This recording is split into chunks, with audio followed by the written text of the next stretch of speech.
Welcome to the Castles, a massive stone enclosure the size of a football pitch. And for once on Time Team, there's plenty of archaeology on the surface. So what's the big mystery? With 5,000 tonnes of stone right in front of us, this should be easy. Well, in fact, for hundreds of years, this site's baffled everyone who's seen it. It's been called everything from an Iron Age homestead to a Roman prison to a Dark Age stronghold. So what was it really? When was it built?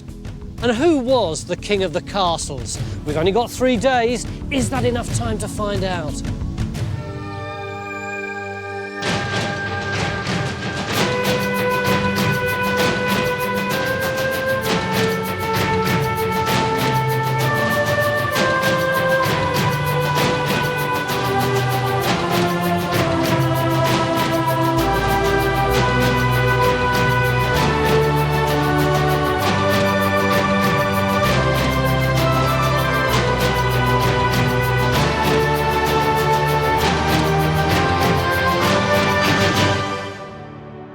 The remains of the castles lie near Hamsterley, 20 miles southwest of Durham in the Wear Valley.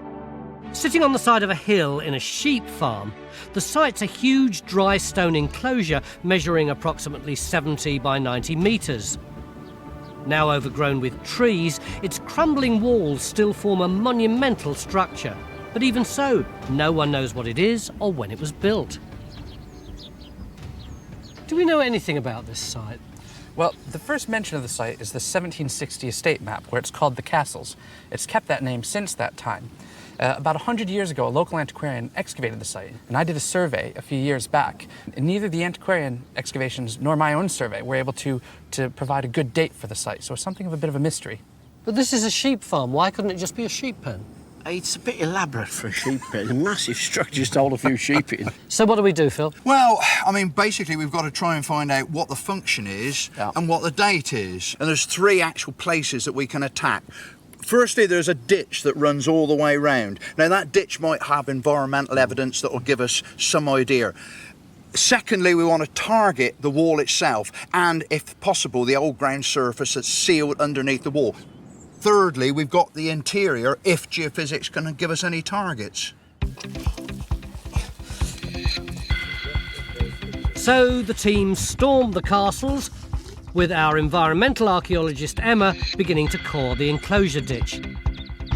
This is the best place to find organic remains, which might give us crucial dating evidence. While Emma gets her first taste of the site, Stuart's scouring the perimeter of the enclosure to see how the stones stack up in the landscape. And Henry and Phil begin to survey the wall to find a location for a trench, because if we dig down to the foundations and uncover the ground it was built on, we might reveal some finds to give us a date. I'm just waiting for the satellites for a bit and then I'll get it set out for you, Phil. It's a bit tricky with the trees. So you're holding me up? I'm sorry, I hold everybody up. So you might as well get out of the way then. I'll get a tape measure. Although this massive site has always attracted speculation, bizarrely it's only really been investigated once, in the 1920s by a local antiquarian called Hodgkin. But is his work a help or a hindrance? Do we know much about this antiquarian? His name was Hodgkin. He lived locally. In fact, he lived just over the hill over there. Now, when he was on site, he put a few trenches in. He was looking for internal structures, but he didn't find any, unfortunately. And what about finds? No, there was no finds either. But there is a list of local reports of things found in the area. Things like the arm bones of a youngish woman, or fossilized tusks, or a few flints. What about the outside walls? Did he do any work there? Yeah, as you can see, he cleared away a lot of the rubble to expose the facing. And he also exposed this great, fantastic gate here. It's really well preserved. That's great, isn't it? But presumably we don't know what part of the structure is original and what part he just put back. But more importantly, around the back of that wall, he discovered the most amazing guardhouse. Let's have a look. Oh, Mick, have you seen this? Yeah, it's fantastic, isn't it? Is it really a It's very difficult to believe that this is all original, though, isn't it? Well, we have his photos. Right. And the photos do show these openings into this guard chamber. So it looks as if it is original. Yeah, I think it's got to be, but I think the only way we're going to prove it for sure would actually to be dig a hole on the other side, because when you get one guard chamber, you get a matching one on the other side. That's what I want to do next. What, where this gorse bush is? Yeah, well, I think we've got to base it on this bit of wall here. Yeah. And just go back there. Tell you what, we can tell people where to put the trenches in. There's going to be a heck of a lot of stone shifting, isn't there? We'll just mark it up and slope off. Unmanly. So we're putting in a trench on the eastern side by the entrance to the enclosure to see if there is another guardhouse. If we find one, it'll tell us if the existing chamber's original and give us an architectural clue to the castle's date and function. Now we're moving. Laying siege to the entrance, the archaeologists flex their muscles, beginning to shift the mountains of tumbled stone. Do you know what? They'd have had to have done this in reverse when they were building it. We're also putting in another trench across the north wall, hoping to learn more about its construction and locate the early ground surface and datable artefacts. By digging on this side, we've got less stone to shift, since the wall's least built up here.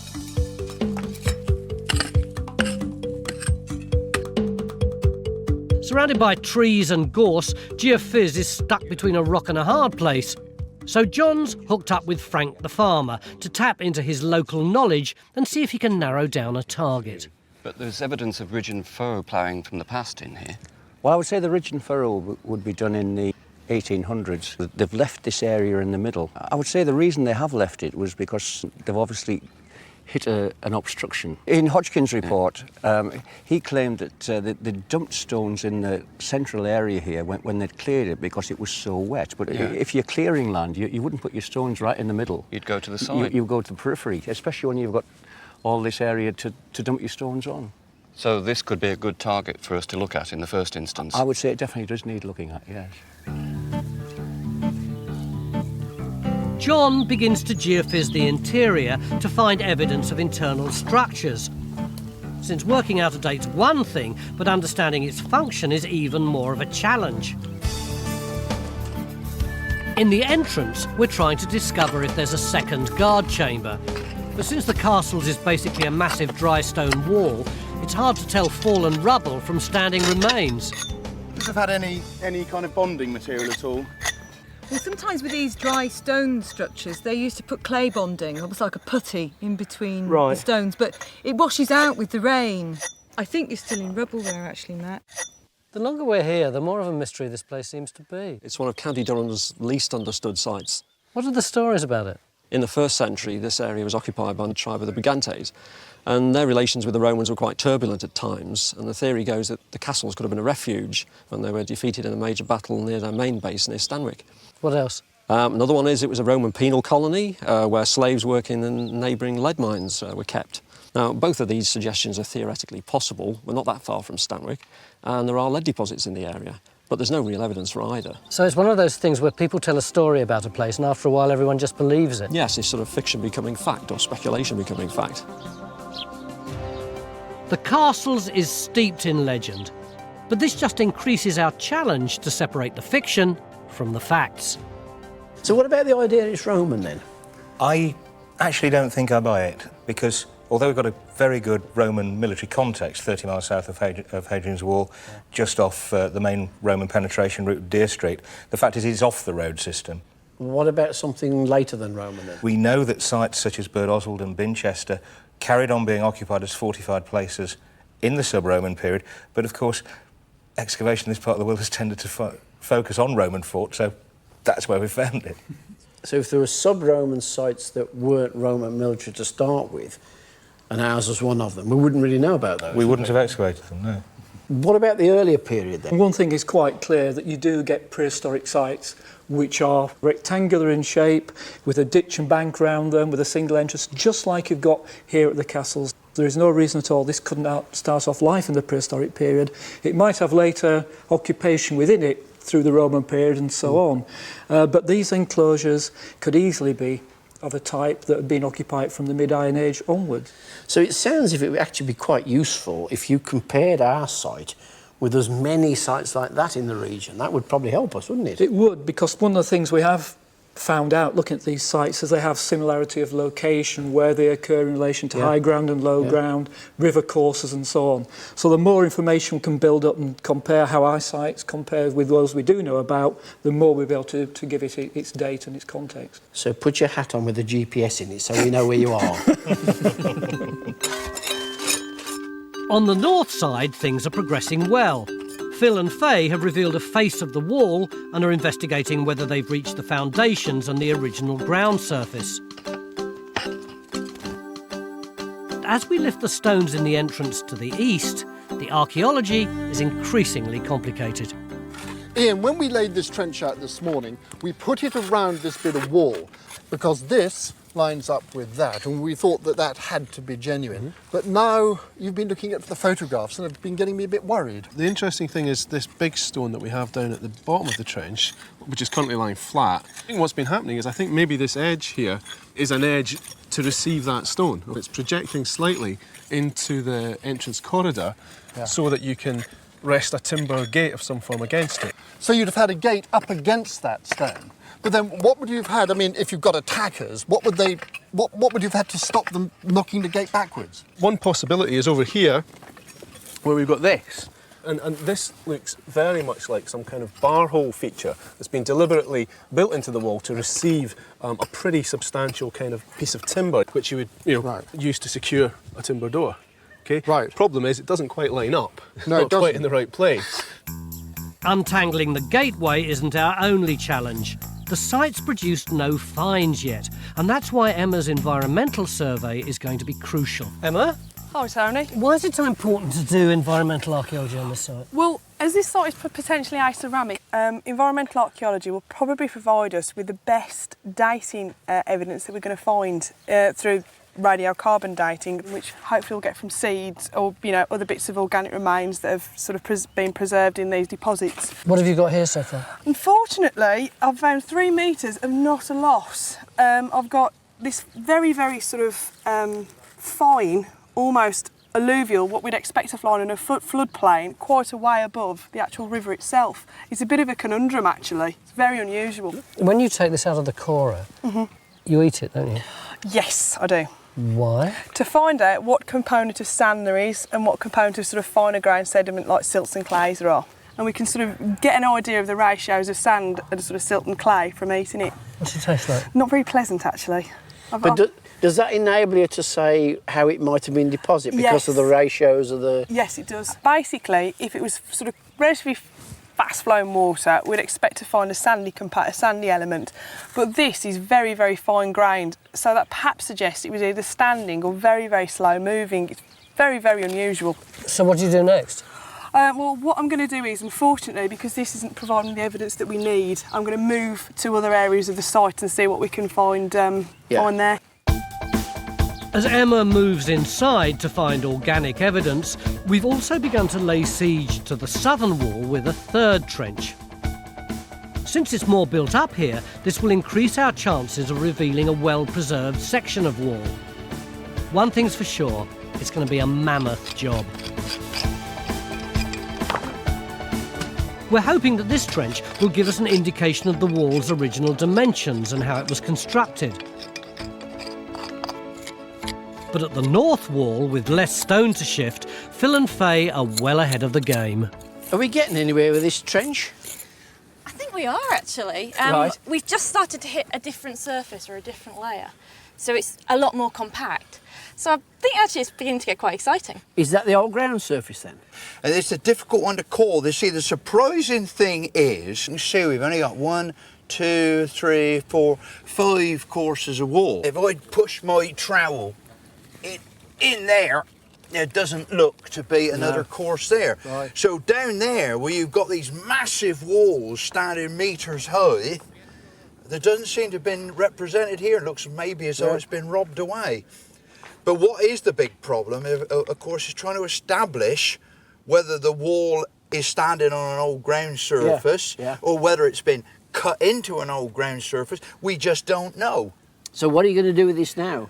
We're going to carry on and see whether we can define our surface. I'll keep my fingers crossed for that.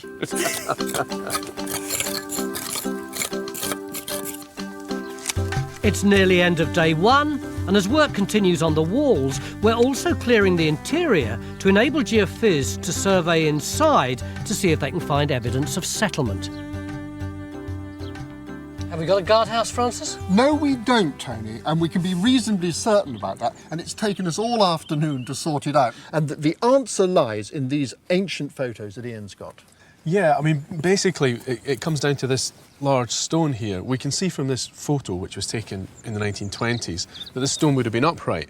And if it was upright, it would have sat against this edge that's just come up in the trench down here.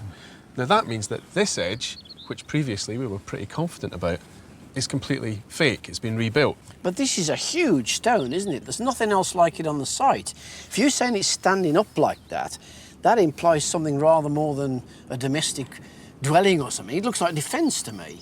I think so, and it wasn't just sort of flush with the gateway. It would have stuck out, probably to hold something like a wooden gate. But if this isn't a guardhouse, what about that one there? Is that real? Yes, we're very happy about that. We need to know more about it, but that's real, yes. I think we've actually cracked what this site's about. I mean, this is massive defence. I mean, there's even a slot there for a gate. You know, this is an entranceway that's protecting everything that's going on in there. OK, fair enough. I buy the fact that we're narrowing down our options. But what really excites me is what on earth was this place for? And in order to find that out, tomorrow we're going to go into here and start digging right in the very middle. Join a thriving worldwide community of Time Team fans on Patreon. Our new target is to reach 15,000 worldwide supporters on Patreon by the end of 2025.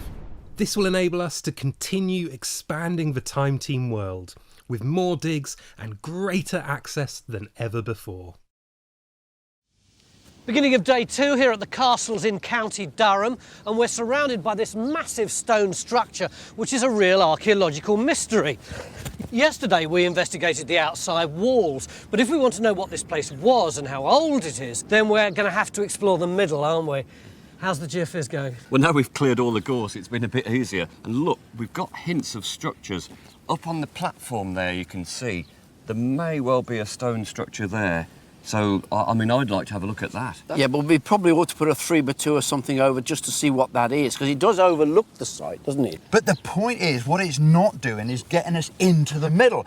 When you came here, you just leapt across this ditch. Yeah. What we're thinking about doing is maybe cleaning up one of Hodgkin's sections there, and you see we've also got one of his little trenches in here. Hang on, this is Hodgkin's original trench? Yes. I just thought it was a natural stream. No, it's a They ditch didn't believe dug in right reinstating in that. No, they didn't.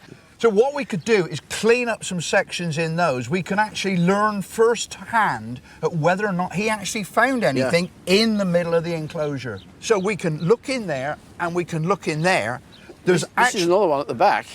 This is an unrecorded trench as far as we know as well, so we're going to use that as another section. It does feel a bit like a First World War battlefield here, I have to say. But you see, also, John has got the hint of some disturbance that actually goes where with that is.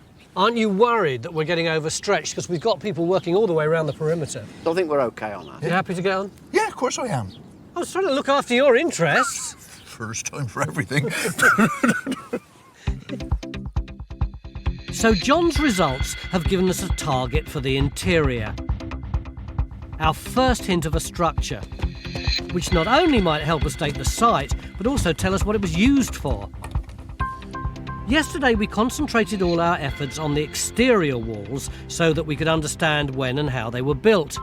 On the north wall, Faye thinks that she might have located the original ground surface and is still searching for any datable finds. We're also beginning to learn how the site was constructed, as Naomi and the team clear tons of fallen rubble from the southern wall. While over at the entrance, we've moved mountains to expose the gateway. But how does it fit in with the original guardhouse? Yesterday, Francis was adamant that what we'd got here was a gatehouse, and what it was guarding was this big entranceway here, and on the far side of the entranceway there would have been some form of gateway represented by this stone structure, and in front of it there would have been that big slab with presumably some kind of door or gate swinging against it. So is that still what we think the story is? No. Oh, surprise, surprise. I still think it's an entrance house of some sort. Yes. Okay, but it doesn't go with the original construction of this fort. Ah. Underneath this slab, the wall actually comes out. Now, this is new. It's stepped out, and it would have supported that stone vertically. So you've got a staggered wall of the entrance to the fort. And then Ian has found something similar on that side. These walls over here, which we've had right from the start, what you'll see is that the alignments don't match up. And in fact, there's a very distinct step or recess that matches the one we have on the other side. So why does that mean that the guardhouse isn't part of this setup? Well, basically what you would have had to have had would be another one of these big stones standing over here. Yeah. And it doesn't work with this gatehouse. So this gatehouse basically has got to be put in after that original gateway organisation has gone out of use. But that would look really impressive, wouldn't it, with two big stones and the big wooden gates behind? Absolutely, yeah, yeah. So the archaeology suggests that the entrance was fronted by two stone slabs flanking an impressive wooden gate. And what period do you think that this entrance could be? There's really no reason to think that this original entrance that we've got is an Iron Age. The use of these absolutely massive blocks integrated into a kind of unitary design is very much the kind of thing you see further to the north, the same kind of techniques of stone masonry being employed as you see up in northern Scotland, for example, in the Iron Age. But I think what is more intriguing is what date this cell is. Because, you know, I can't imagine anybody, say, in the later Middle Ages or the post-medieval period doing that. Tony Wilmot doesn't think it looks anything to do with Roman. That only leaves us the early medieval period. And if it was to be a Dark Age structure slotted into an Iron Age structure, that would be very exciting. So we're still looking at a span of about 1,000 years. Yeah, but if it's an Iron Age site modified in the post-Roman period, that would be absolutely cracking. So the Iron Age gateway might have been modified in the Dark Ages when a guardhouse was added. It's a lot of ifs, but it is our first clue to the castle's date. What's more, both entrance phases look defensive, helping us understand what it's for. But something doesn't quite add up. Stuart, this place is called the Castles, and you've got this massive stone wall here, and you've got this big gully here which looks like it ought to be defensive. But if you look up there, you would imagine if it was a castle it would be nestled right on top of it, but it isn't. It's almost as though it were in the lee of the hill. You summed this site up really well, because it's not defensive at all, is it? I mean, you could stand on that slope there and almost lob a flaming torch straight inside that enclosure. Absolutely. It's not a defensive feature, it's chosen for other reasons. It's a bit like Iron Age stone cladding. That's the best way to think about it. People are starting to show off in the landscape, demonstrating this is their area. We won't properly understand it until we start to look at its location in relation to the stream valleys, the hill slopes, all around. It's called the Castles rather than the castle. Do you think originally it would have been lots of separate structures? No, I think that's a red herring to some extent. It's just how farmers refer to things that they didn't quite understand. It looks like a collapsed castle to them, so they call it the Castles. It's of no significance whatsoever, that name. In the interior, the archaeologists have opened two more trenches on the site of the antiquarian's old excavations. Their central position is the most likely place for occupation. Hodgkin had found stones here, and we want to check out whether they could be evidence of structures. As the new trenches get underway, our north wall trench has come to its end. So I see Naomi's doing the recording here. Does that mean we've finished with this trench now? Yep, we're closing this trench up. So what did you decide in the end? Well, actually it's really interesting. What we've actually got is them using the natural slope. So Right. Here, what Naomi's sitting on is actually the natural. Right. And it that's all slopes orangey, down. yellowy stuff down Yeah. there. So is that set back into the mound then? Yep, yeah it is. And the $64,000 question, any fines from it? No, you were right, none at all. So we've really got no idea of date except for the type of walling it is, that sort of thing. Yeah, we have got the original walling, I think, there. Apart from that, I can't say anything more. Although we haven't discovered any finds, we're beginning to understand more about the construction of the site. Instead of being built on a surface, the north wall was cut into the natural slope. And after a day and a half, Mick's keen to learn how the southern wall was constructed. Naomi, why have you brought me to this dark, dirty hole here? Well, there is a good reason for that, Mick. Right. Yesterday, on the other side of this trench, we had one face of a wall, and we've discovered the other face. Oh, right, so this is the outer face. We had the inner face yesterday. That's right, yeah. So is this original, or is this a bit of Hodgkin's reconstruction? No, I think this is the original wall, because I think if it was rebuilt and reconstructed, it would be much straighter. Yeah. Whereas this, as you can see, it's all starting to lean in and collapse slightly, and that's just a process of time, really. So what are you going to do next with this? Well, the plan is to carry on emptying out this fill and following the course of this wall down to see how many courses we've got. And that's the important thing, to see how the wall was constructed, I think. To help us learn as much as we can about the construction of the walls, we've called in a stone expert to survey them. About 60 mil. And stone wall builders to see if they can replicate a section. This is an absolute work of art. How do you compare your work with their work? They put stone on that way, what we call tracing work. We would put stone in that way, and we call that end in, end out. So that's actually giving it a lot of tail into the wall and really strengthening the wall? Yes, that's right. We would normally build what we call a batter. Right. It would be 2 foot wide at the bottom and 1 foot wide at the top beneath the coping stone. Now, for these walls and the walls we're replicating, they've built it, as far as we can tell, nearly vertical. There may be a very slight slope, but nowadays we would build at a batter and we would say that was stronger. In the entrance, we've finally uncovered our first find. But sadly, it's not ancient. Dating evidence? Dating evidence. I think dating evidence for a rather festive excavation, don't you?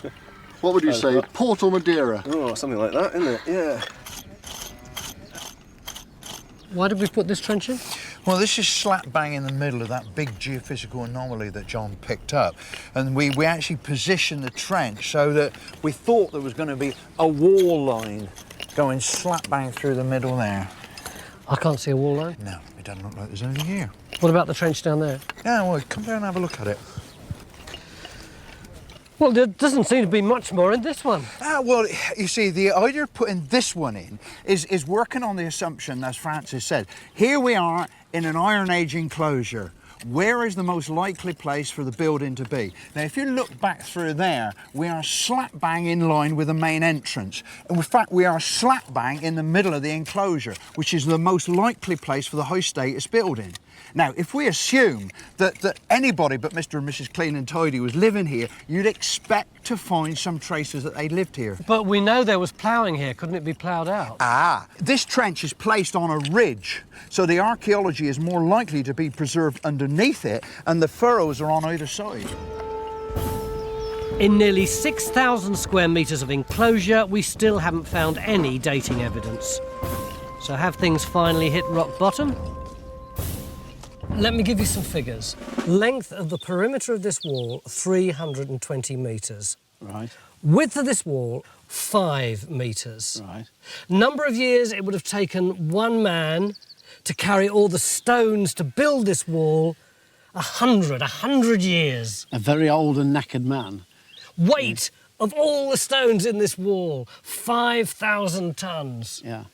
Number of archaeological finds we've got, 0. Yeah. Flipping 0. Yeah. We're dealing with people who are getting most of what they use on a day-to-day basis from around them. They're using stuff that rots away, that we can't see. It must be wood, leather, wickerwork, all the rest of it. But this isn't the getting all the stuff from all around the area age, it's the Iron Age. Yeah, but there isn't much iron about in the Iron Age. It's when it's introduced, but it's not that common. It's not actually that common until the 17th century. But in earlier societies, probably 95% of what they used was made of perishable materials.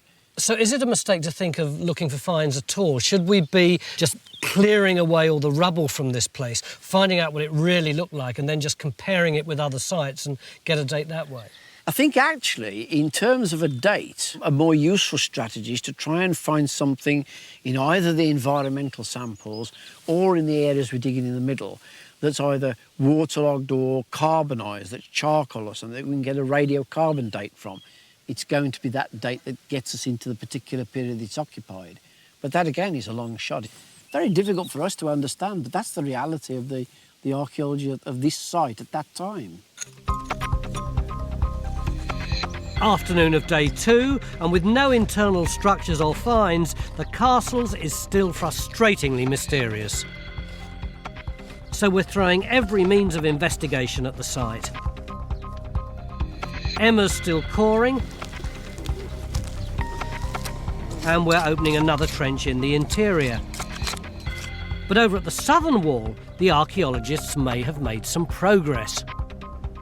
Really pleased about this, Mick. We've actually got the bottom of the wall. Look at that. Oh, good. It's actually sitting on that yellow natural there. Yeah. So is it on an old ground surface down there? No, it's not. And Right. that's really interesting because it means that they're going to have cut into the slope and created a kind of linear terrace to build it on. And the reason they've had to do that is because we've now been able to measure from face to face, which is another good thing, 5.1 metres wide. Crikey. So it's a hell of a thing, isn't it? That's interesting, because when I was talking to Faye about the top rampart that's parallel with this, they did the same there. Oh, really? So it means they terraced that top in, they terraced this one in. I wonder what they did with the sides, because they run up the slopes. So they're either going to have got a sort of ramp effect cut in, or they're going to have done it in a series of steps, aren't they?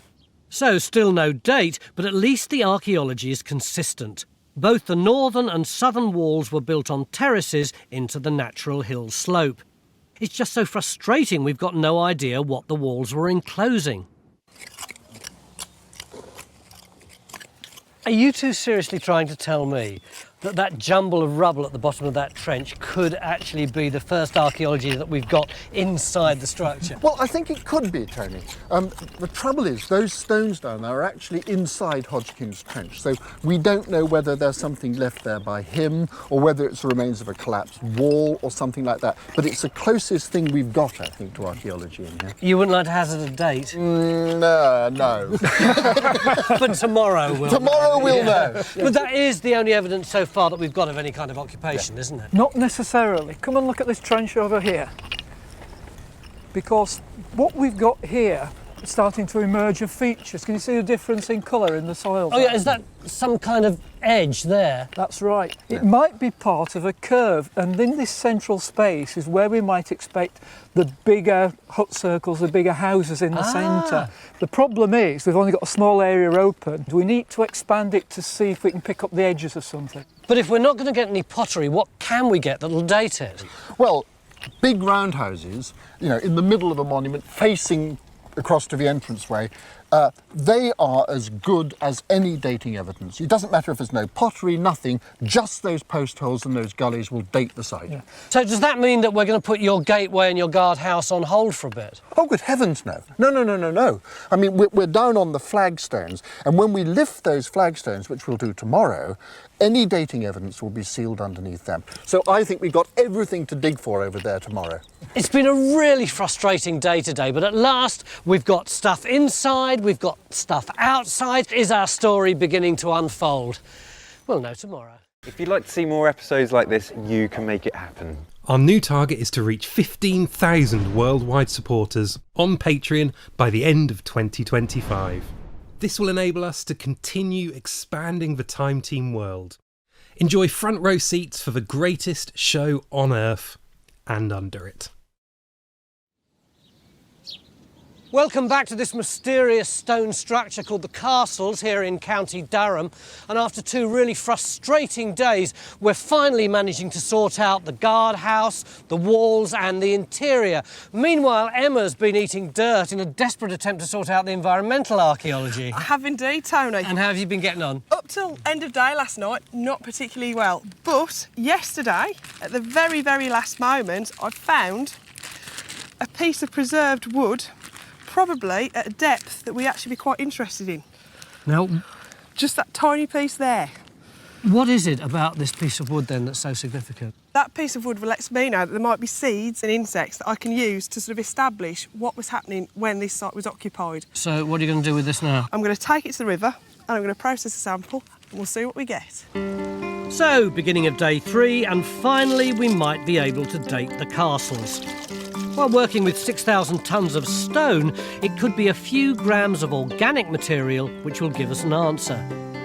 We're also beginning to expose more stonework in the interior to reveal its function. There's a lot of archaeologists in a relatively small space. What's going on? This middle area has suddenly got more exciting, and so we've brought a lot of people in to help with it. What's so exciting? Well, the main thing is that big spread of blue clay that we had in, well, we thought in the middle of the house there. It's turned out to be a tree throw pit. That's not very exciting. What about the post hole? Yes, it's a feature, and it may be a post hole. This excitement is almost defined by the lack of anything exciting. But Tony, over here is real excitement. Oh, well, these stones, there's so many more of them now, aren't there? Well, yes, Tony, but the key thing is the stones over there, they're well bedded in. And look, they form a distinct curve. That looks like a semicircle. You've got a curve of stones, and that can only mean one thing. What? A roundhouse? A roundhouse. What do we need to find in order to prove that it's a roundhouse? We need to find that there's occupation in the middle, and that's why we're stripping this area over here. What might we find, Francis? Well, if this is the centre of the roundhouse, then you're going to get a hearth, or with any luck, you might get a sort of spread of ash from the hearth. But there'll be something here. I mean, we're keeping our fingers crossed. This is our last chance. We've got to go for it. It's our last throw of the dice to see if we can actually find this in the middle. So it's possible that we've got a roundhouse in the centre of the enclosure. But how does that fit in with the idea that the site's Iron Age? It seems to me that from everything the archaeologists have been saying, you've all pretty well concluded that this structure's Iron Age, or at least the first phases. Is that fair? Yeah, I think that's pretty much right. I mean, everything we're seeing from the architecture, the nature of the stone walls, and the lack of finds really from the interior, all of that points to an Iron Age site. What do you think it would have originally looked like? I mean, we've got this sort of massive, substantial square enclosure that we saw when we got here, with a fairly elaborate timber gateway across that. And then in the interior, it's difficult to know. We might expect some form of central roundhouse, either right in the middle with its entrance aligned on the main gateway, or perhaps slightly offset. And then around about it, it's more difficult to say. There might be smaller buildings, perhaps no buildings at all, perhaps just areas where stock were penned, where you kept your animals close by you, that sort of thing. How many people do you think would have lived there? Probably not that many. I mean, we're really, I think, talking about an extended family group rather than anything beyond it. And I think one of the interesting things here is that when you look at the size of these stone walls, a lot more people would have been involved in building this site than would actually have been living inside it. And if you'd like to learn more about Iron Age communities and the places they lived, you know what to do. Log on to the Time Team website. As digging begins to uncover more about the castle's date and function, our wall survey has revealed how it was constructed. Peter, this site has proven to be a hell of a problem to date. In places we have original build, and then in other places we have Hodgkin's rebuild. Yeah. Is there any difference? We know that Hodgkin's says that the lower few courses on this wall were original. This, with the smaller stones, thinner stones, this is Hodgkin's rebuild. I can't help but notice these steps. Are they to get up onto the top of the wall? Well, that was Hodgkin's belief, but I'm not convinced they are steps. If you look at them, there's not a scrap of wear on them anywhere. Now, if these have been used as steps, the edge would be quite rounded and worn, and there's no sign of that. I think this is the result of this part of the wall falling in ancient times, maybe a couple of thousand years ago, leaving the ragged end here, which they've consolidated with big stones, and then they've rebuilt this slightly thinner. As Peter and Phil unpick the individual stonework, Stuart and Henry continue to survey the standing remains so that Raysan can reconstruct the bigger picture of the site. We're also extending the trenches in the middle of the interior, where we're hoping to expose a hearth or post holes which will confirm whether we've got a roundhouse. Meanwhile, Emma's finally found some organic remains which might provide us with dating evidence. But will the paving slabs in the entrance be equally rewarding? It is, not quite. There's cobble. No then. Oh, that's quite good, isn't it? Cobbles underneath. Yeah. So that's continuous with this lot of cobbling? Yeah. Ah. That puts quite a Yeah. big camber on the road, doesn't it? Doesn't it? Yeah. We now know that the entrance was built with a finely cobbled surface covered with paving slabs. This is a heck of a long trench. What have you done to justify it? Well, we've got both sides of the original wall now, from that flat flag to that. It's 5.1 metres. We've bottomed the wall on each side and demonstrated it sitting on a terrace. It's a deliberate, artificially cut terrace overlooking this slope down.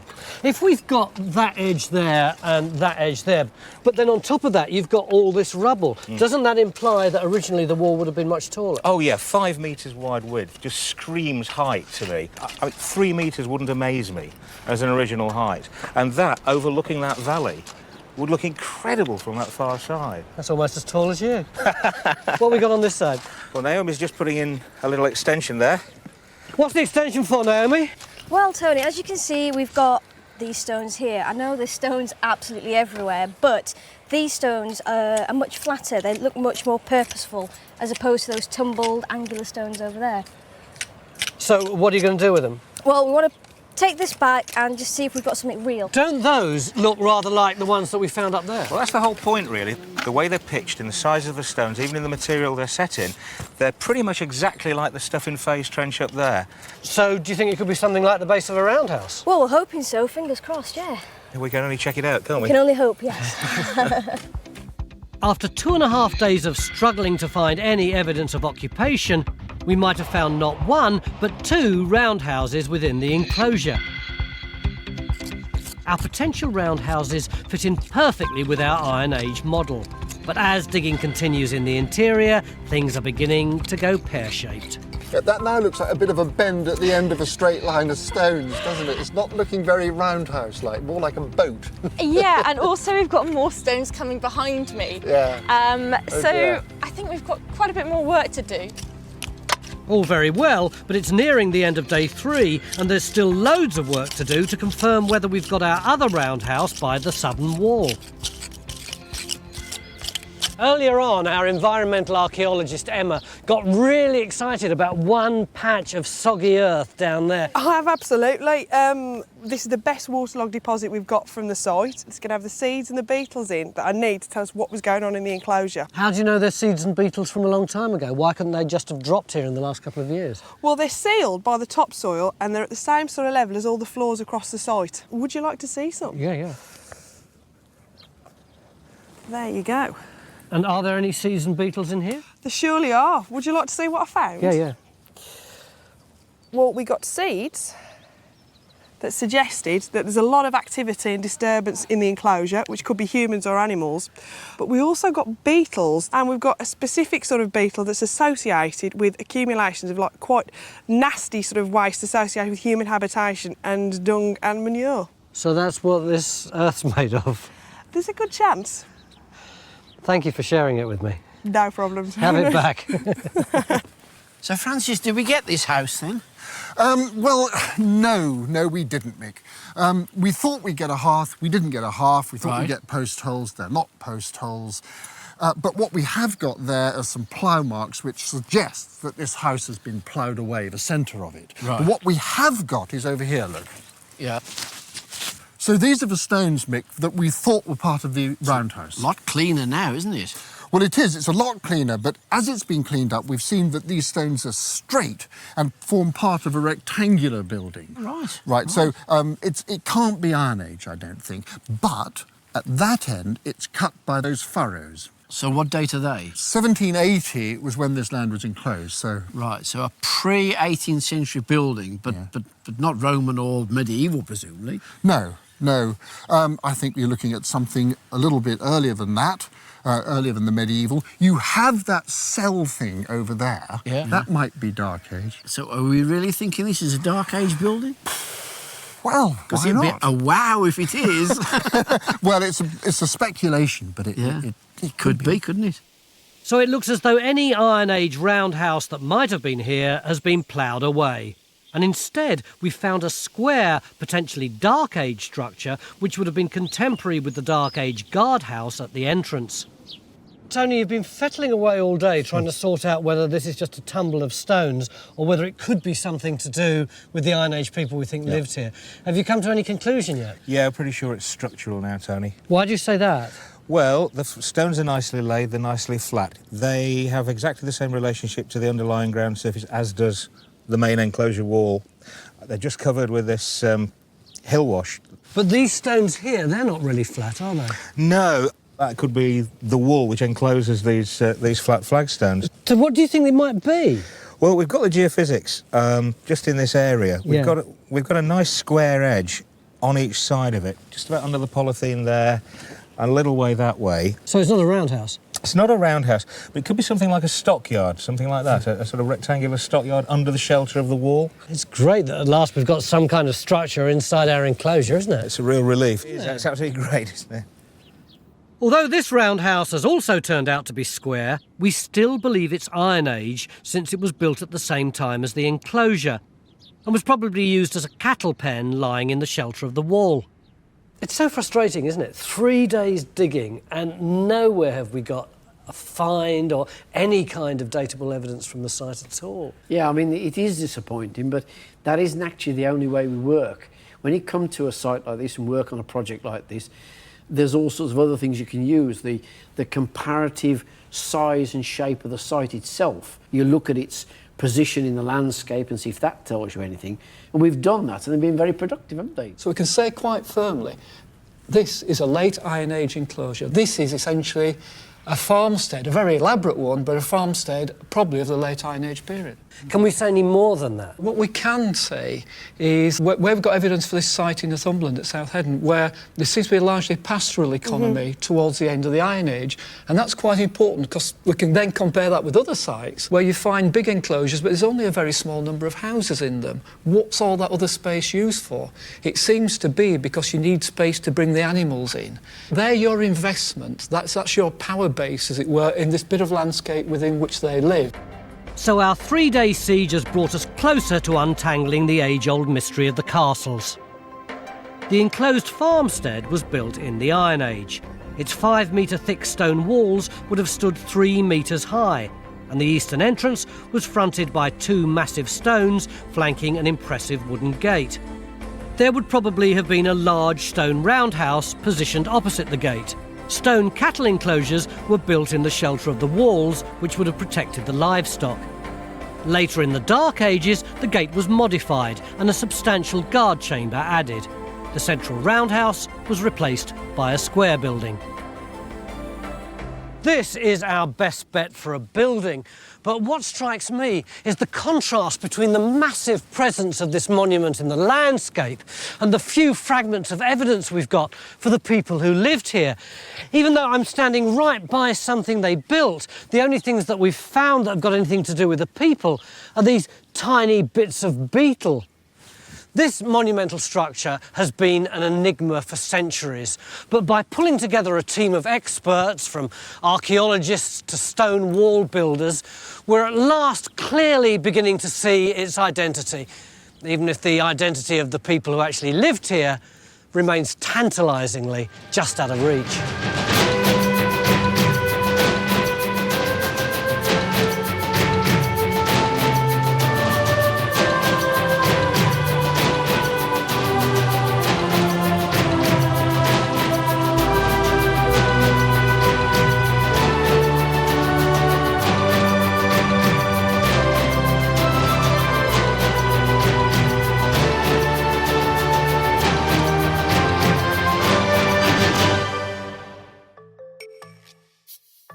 Join Time Team on Patreon to access exclusive 3D models, masterclasses and behind-the-scenes insights.